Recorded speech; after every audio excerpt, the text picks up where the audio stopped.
جسدي بلا خوف بلا خجل، في الحر في الألم، في اللذة والألم.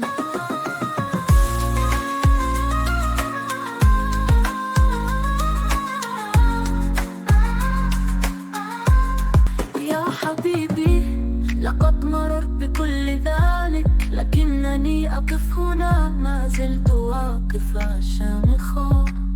وأمنحك كل ما لدي، سأمنحك كل شيء بلا تردد، حتى تحترق النجوم وتسود السماء.